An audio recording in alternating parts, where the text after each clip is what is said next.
Chapter 14. The Ball.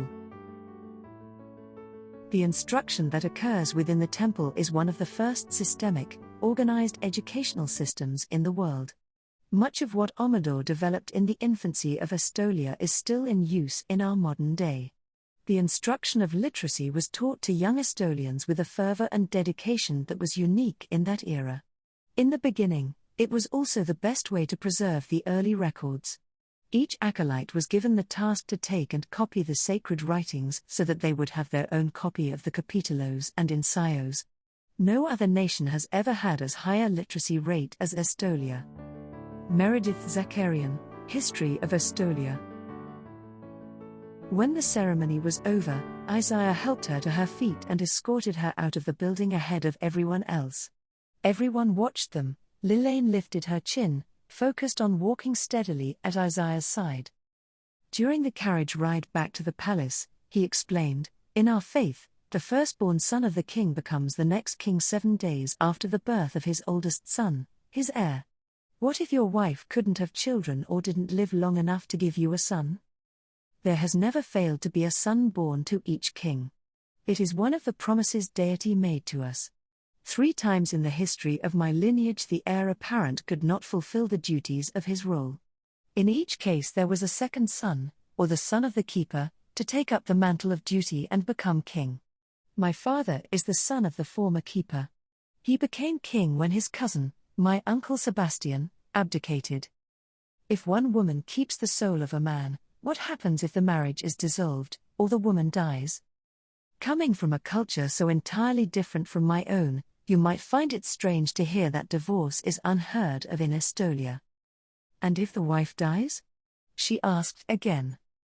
The carriage came to a halt and a footman opened the door and placed the stool for them to alight. Isaiah escorted her up the stairs so the long line of carriages following their own could disgorge their passengers. Once within the foyer, he led her to a small breakfast room instead of the ballroom. He picked up both of her hands, his grey eyes meeting her green ones. "A man cannot live without his soul, Lilane. No man gives his soul into the keeping of a woman without realizing he is tied to her in life and in death." She searched his eyes, he believed what he was saying. He leaned forward to kiss her, his lips warm on hers. Before she had a chance to react, he pulled back and smiled at her and then led her from the room, down to the ballroom. Isaiah was commanded to begin the dancing, and he escorted Lilane out to the floor. Soon, the dance floor filled up.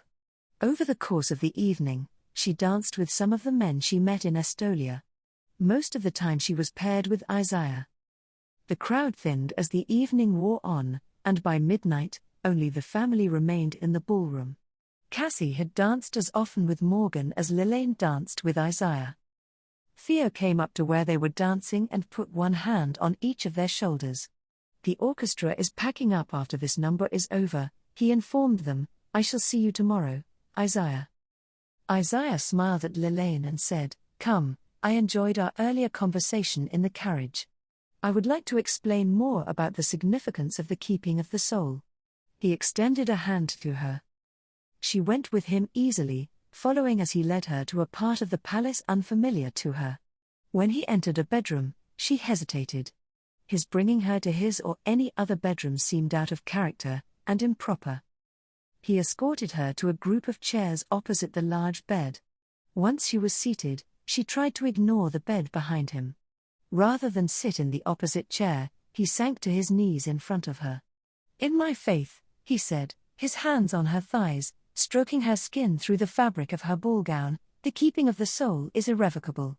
Once a man turns 30, it is his duty to find a woman into whose keeping he can place his soul." He leaned towards her, his lips caressing hers, one hand warm on her face. He pulled back slightly. "You are so lovely, Lilane. I wish to place my soul within your keeping," he whispered. She thought she understood what he was saying but was not sure. She wanted to know this man in a way Randolph never once inspired, to give herself to him. He kissed her again. After several blissful minutes, he climbed to his feet and pulled her up and into his arms, one hand going to caress the side of her face, the other exerting gentle pressure on the small of her back, pulling her body up against his. His mouth over hers was mobile, alive, nibbling, tasting, teasing. He deepened the kiss, and she was enthralled, caught up in the sensations building between them. When she felt the hard pressure of his arousal against her, she pulled back, shocked. "Lilane," he whispered. His eyes were dilated as he looked at her. "Oh, Lilane," he said again before his mouth settled once more over hers in a kiss that was no longer restrained. She returned his kiss with equal passion, feeling intoxicated by how close he was, the feel of his strong body against her own. Just how they went from standing and fully dressed, to lying on his bed in their undergarments, she did not know. She became aware of where they were when he pushed the edge of her bra down and took her nipple into his mouth. She moaned at the sensation, running her hands over his back. "Isaiah, we should stop." She was distracted by the feel of his hand under her dainty briefs. "No, Lilane, we should not stop," he said, cupping her, feeling the heat of her arousal.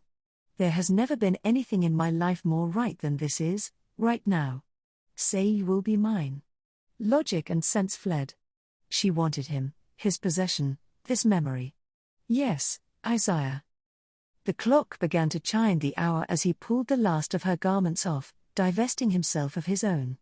The reverberations of the final chime of the clock were still echoing through the palace when his body merged with hers. The momentary discomfort hardly registered before she felt a fullness that seemed to extend from her body to her soul. She surrendered both body and soul up to him as they enacted the most elemental of dances.